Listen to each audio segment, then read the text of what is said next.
ఒక దట్టమైన అడవిలో ఒక సింహం నిద్రిస్తోంది.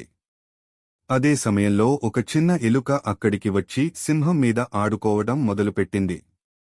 సింహం నిద్ర లేచి కోపంతో ఎలుకను పట్టుకుని తినబోయింది. భయపడిన ఎలుక వణికిపోతూ, మహారాజా, నన్ను క్షమించండి. నేను పొరపాటున మీ మీదకు వచ్చాను. నన్ను వదిలేయండి. మీ దయ నేను ఎప్పటికీ మర్చిపోలేను. ఏదో ఒక రోజు మీకు తప్పకుండా సహాయం చేస్తాను అని వేడుకుంది. ఎలుక మాటలు విన్న సింహం నవ్వి, నువ్వంత చిన్నదానివి. నువ్వేం సహాయం చేస్తావు అని అనుకుంటూ దాన్ని వదిలేసింది. ఎలుక సింహానికి కృతజ్ఞతలు చెప్పి అక్కడి నుండి వెళ్ళిపోయింది. కొన్ని రోజుల తర్వాత సింహం వేటగాళ్ల వలలో చిక్కుకుంది. ఎంత ప్రయత్నించినా ఆ వల నుండి బయటపడలేకపోయింది.